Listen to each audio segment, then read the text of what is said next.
믿습니다. 하나님의 은혜로운 뜻에 대해서 마태복음 강해로 함께 살펴보고 있습니다. 49번째 시간. 이와 같이 꼴찌들이 첫째가 되고 첫째들이 꼴찌가 될 것이다 라는 제목을 가지고 마태복음 20장 1절부터 16절까지 하나님 말씀 선포하도록 하겠습니다. 1절, 2절 읽겠습니다. 하늘나라는 자기 포도원에서 일할 일꾼을 고용하려고 이른 아침에 집을 나선 어떤 포도원 주인과 같다. 그는 품삯을 하루에 한 데나리온으로 일꾼들과 합의하고 그들을 자기 포도원으로 보냈다. 아멘. 어떤 이제 비유의 말씀들을 우리가 볼 때는 그 비유적 표현들을 잘 정리하는 것이 중요하겠죠. 지금 우리가 1절, 2절 여기에 나오는 이 비유적 표현들을 먼저 좀 정리해 보자면 포도원은 뭘까요? 포도원은 하늘나라라고 말씀을 하고 계십니다. 우리가 지난 시간에도 언급을 했지만 하늘나라, 하나님 나라, 천국 결국 같은 의미로 우리가 이해하고 사용합니다만 우리가 좀 중요하게 생각해야 될 지점은 하늘나라, 하나님 나라, 천국 이것을 우리가 죽어서 가는 곳, 이 생에서의 삶을 마치고 가는 곳 이렇게 생각해서는 안 됩니다. 저와 여러분은 이미와 아직 사이에 하나님 나라를 살고 있다는 것을 우리는 잘 알고 있어요. 이미 저와 여러분들은 하나님 나라의 백성, 하늘나라 백성, 천국 백성이라고 불리움을 받고 있는 존재들입니다. 그렇기 때문에 우리가 죽어서 가는 곳을 하늘나라, 천국 이렇게 인식하면 그것은 이 땅에서의 삶에 무책임한 태도를 살 수밖에 없습니다. 이미 하나님이 저와 여러분들을 하나님 나라의 백성으로 부르셨다라는 그 관점이 너무 중요합니다. 그렇기 때문에 그런 측면에서 이 말씀 속의 포도원은 단순히 하늘나라 이렇게 정의하기보다는 우리가 살아가고 있는 삶 또는 성도로서의 삶 이것을 의미하는 것으로 보는 것이 보다 더 타당할 줄 믿습니다. 그리고 일꾼은 누구겠어요? 하나님 나라의 백성된 성도를 가리키는 것이겠죠. 그리고 포도원 주인은 누구십니까? 우리가 주님이라고 고백하는 우리 주 예수 그리스도이십니다. 자, 이 포도원 주인은 하루 한 데나리온씩 일꾼들과 합의하고 일꾼들을 포도원으로 들여 보냈습니다. 그럼 여기서 한 데나리온은 무엇을 의미하는 걸까요? 이 한 데나리온이라는 품삯은 권위 있는 전통 해석처럼 구원이라고 보는 것이 타당하겠죠. 제가 권위 있는 정통 해석이라고 말했습니다. 다양한 해석이 있습니다. 그러나 우리 개혁신앙에 있어서 보편적 장로교회에서 건강한 성경적 신학에서는 이 한 데나리온을 절대 상급이라고 해석하지 않습니다. 이 한 데나리온은 구원이에요. 그런데 여기서 우리가 주목할 게 뭡니까? 포도원 주인이 일꾼들을 부르신 주체이십니다. 그렇죠? 일꾼들이 부름을 받지 못했다면 일할 수도 없는 거예요. 한 데나리온이라는 이 품삯도 받지 못했을 것이라는 점입니다. 그러니까 처음에 이 포도원 주인이 일꾼들을 부르는 일이 없었더라면 이 비유적 말씀은 처음부터 존재하지 않는 거라는 거예요. 그러니까 우리가 이 사실을 아주 중요하게 생각해야 돼요. 그러니까 그런 관점에서 한 데나리온은 온종일 일한 대가가 아닙니다. 상급이 아닙니다. 이것은 거저 부여된 은혜라는 사실 또한 인지할 수 있어야 되겠죠. 그러니까 한 데나리온은 구원을 무엇으로 받죠? 믿음을 통하여 은혜로 받습니다. 그러니까 구원은 은혜라는 이 3단 논법으로도 일치가 되는 것입니다. 그러니까 만약에 상급 이렇게 얘기했으면 구원 뭘로 받는 거예요? 상급으로 받는 거예요. 그러니까 앞뒤가 맞지가 않게 되는 거죠. 그런데 이제 이런 식의 어떤 해석을 가지고 교인들을 교회의 일꾼으로 삼거나 또는 공로주의로 치닫게 만드는 것이 참 안타까운 해석이라고 생각합니다. 자, 어느 정도 이 단어에 대한 우리가 이제 이해를 했으니까 이어지는 말씀들을 보면 조금 더 그것에 대해서 깊이 우리가 은혜를 받을 수 있을 거라고 생각해요. 3절로 7절 말씀에 보면 그리고서 9시쯤에 나가서 보니 사람들이 장터에 빈둥거리며 서 있었다. 그는 그들에게 말하기를 여러분도 포도원에 가서 일을 하시오. 적당한 품삯을 주겠소 하였다. 그래서 그들이 일을 하러 떠났다. 주인이 다시 12시와 오후 3시쯤에 나가서 그렇게 하였다. 오후 5시쯤에 주인이 또 나가보니 아직도 빈둥거리고 있는 사람들이 있어서 그들에게 왜 당신들은 온종일 이렇게 하는 일 없이 빈둥거리고 있소? 하고 물었다. 그들이 그렇게 대답하기를 아무도 우리에게 일을 시켜주지 않아서 이러고 있습니다 하였다. 그래서 그는 당신들도 포도원에 가서 일을 하시오 하고 말하였다. 아멘. 주인이 오전 9시에 나가보니까 장터에 게으르게 빈둥거리는 이들이 있었습니다. 게으른 이들에게 기회를 주고 품삯까지 주는 주인이 있습니까? 없어요. 우리는 만약 내가 고용주라면 정말 성실하게 일할 수 있는 사람을 뽑을 겁니다. 게으르게 빈둥거리는 사람을 내 돈을 줘가면서까지 뽑는 그런 사람은 없어요. 그런데 여기 이 주인은 그들에게 기회를 줍니다. 마찬가지로 정오와 또 오후 3시, 오후 5시에도 마찬가지로 주인은 빈둥거리는 이들을 포도원 일꾼으로 부릅니다. 주인이 이 일꾼들을 부르는 시점은 되게 다양한데 그들의 공통점은 뭡니까? 그들 모두는 주인의 부름을 받아 포도원으로 들어왔다는 거예요. 여기서 비유된 이 주인이 부르는 각각의 시간, 뭐 오전 7시, 9시, 정오, 3시, 5시 이런 시간들은 하나님의 시간이죠. 하나님이 구원하실 자를 부르신 그 역사 속의 시간, 이렇게 이 시간들은 해석할 수 있을 겁니다. 그러니까 우리가 살아가는 인류 역사 속에서 하나님은 그 시기에 걸맞는 하나님의 사람들을 택하시고 부르셨겠죠. 그리고 이것을 만약에 우리 개인의 문제로 생각한다면 뭐겠어요? 부름받은 이들의 인생 속에서 어떤 때, 그러니까 저와 여러분들을 만세전에 하나님께서 구원하시기로 결정하셨지만 그러나 하나님이 하나님의 자녀로 부르신 그때, 뭐 예를 들어서 저는 2002년 6월 달에 예수님을 믿었습니다 이렇게 말했을 때 그것이 만약 하나님의 시간과 일치되는 시간이 맞다면 저를 부르신 때는 그때였던 거겠죠. 이런 식으로 두 가지로 큰 관점에서 볼 수 있을 것입니다. 인류 역사 가운데 구원하실 자를 부르셨었던 그 시기, 그리고 우리 개인의 시간 속에서는 하나님이 나를 자녀로 부르신 그것을 내가 경험하고 깨달은 그때라고 해석할 수 있다는 거죠. 하나님은 인류 역사 속에서 영적으로 게으르고 빈둥거리는, 즉 구원받을 만한 자격이 없는 이들을 오직 은혜로 하나님의 백성으로 부르셔서 구원하십니다. 그리고 우리의 삶 속에서 하나님은 계속하여 기회를 여시고 또 우리를 부르시어 구원에 이르게 하신다, 이렇게 해석할 수 있다라는 것이죠.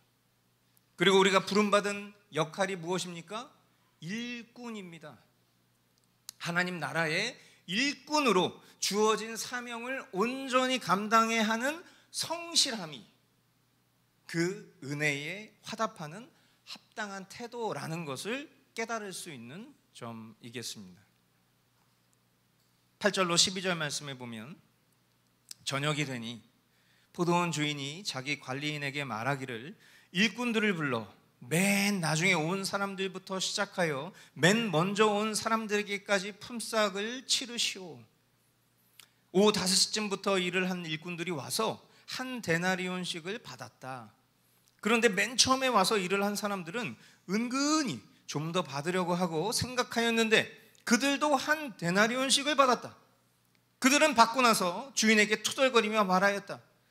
마지막에 온 이 사람들은 1시간밖에 일하지 않았는데도 찌는 더위 속에서 온종일 수고한 우리들과 똑같이 대우하였습니다. 우리가 살아가는 일상처럼 오후 6시쯤 날이 저물고 저녁이 되었습니다. 주인은 아침부터 오후 5시에 이르기까지 부름받은 일꾼들에 대해서 약속한 품삯을 치르라고 명하시죠.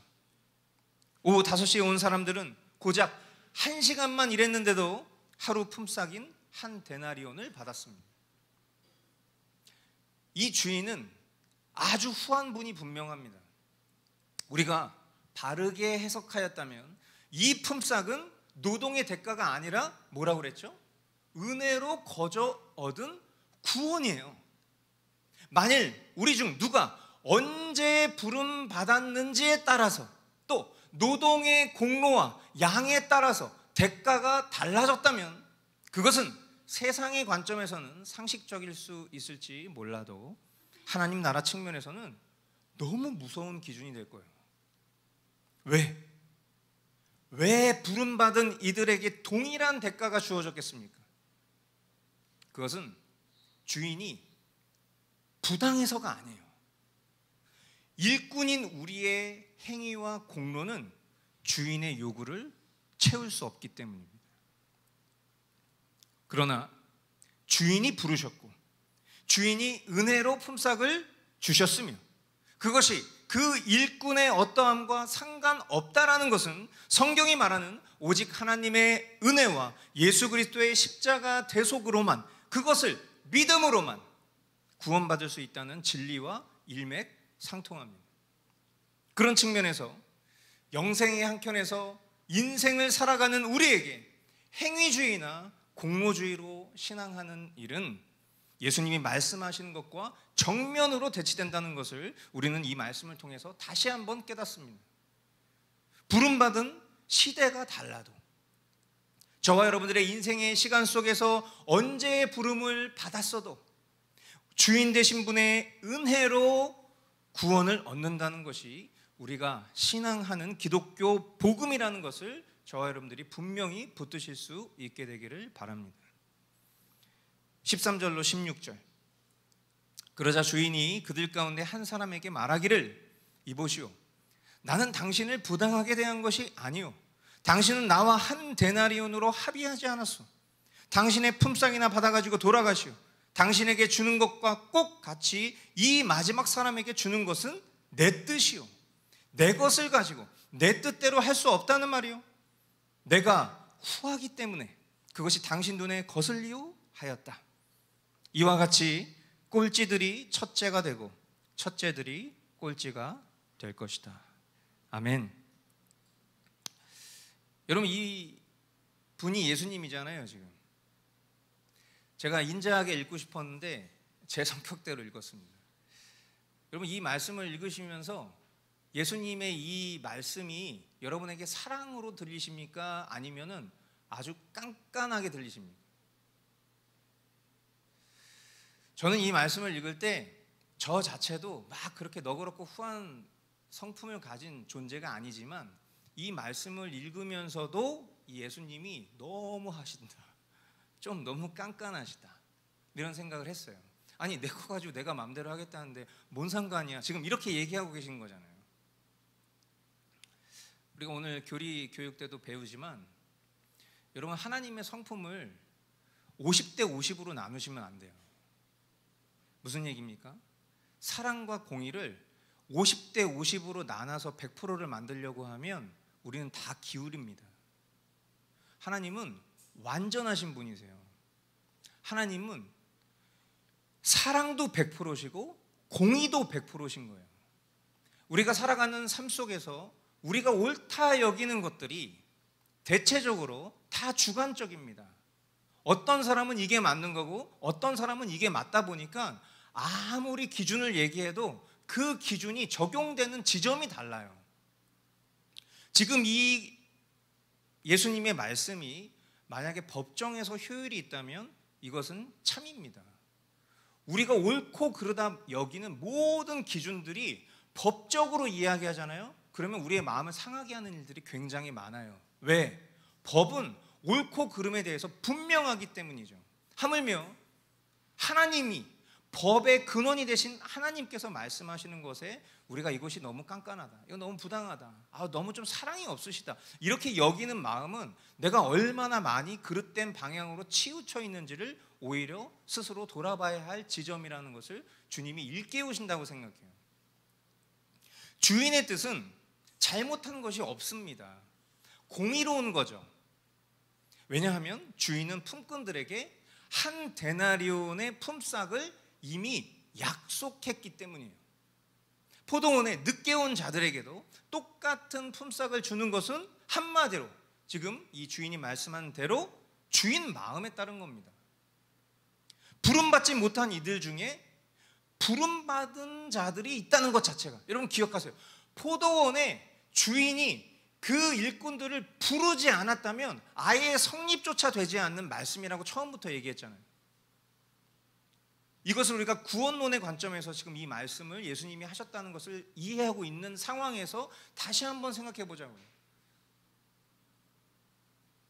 부름받지 못한 이들 중에 부름받은 자들이 있다는 것 자체가, 또 주인의 재산을 주인이 뜻대로 하는 것이, 또 포도원에 늦게 들어온 일꾼들에게도 한 데나리온의 품삯을 주는 것도, 그 어떤 것도 악한 일은 없어요. 모두가 다 선한 일이죠. 그러나 인간의 사고방식은 언제나 자신 본연의 지위와 자리를 망각합니다. 스스로 옳다 여기면 그 대상이 누구여도, 심지어 주인이라도 부정하고 스스로의 소견으로 판단하면서 심지어 그 대상을 부정하려는 매우 무서운 죄성이 가득해요. 이런 이들 향해 예수님은 뭐라고 말씀하십니까? 오늘 말씀의 제목처럼 이와 같이 꼴찌들이 첫째가 되고 첫째들이 꼴찌가 될 것이다.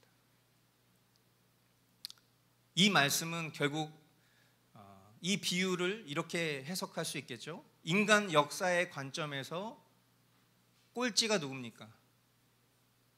유대인이죠. 첫째가 되는 것이 누구죠? 이방인입니다. 우리의 삶 속에서는 뭐겠어요? 제가 이것을 어떤 문장으로 표현하려고 정리를 하면서 이렇게 정리를 해봤어요. 꼴찌, 먼저 믿은 신자 중에서 은혜를 망각한 자. 첫째, 누굽니까? 믿은 지 얼마 안 되었으나 은혜에 머물러 감사하는 자. 이렇게 그 비유를 해석해 볼 수 있다라는 거예요.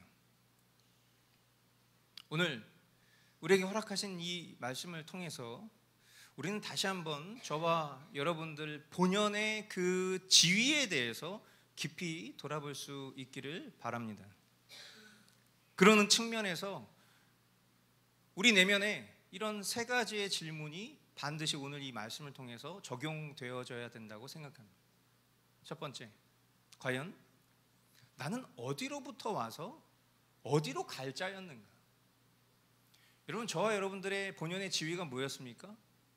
성경이 말씀하기를 본질상 진노의 자식이에요.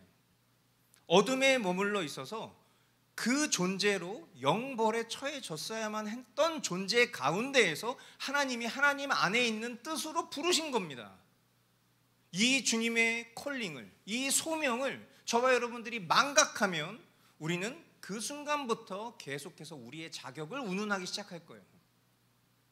이 정도는 내가 할 수 있잖아. 이 정도는 내가 말해도 되잖아. 이 정도는 주장할 수 있잖아.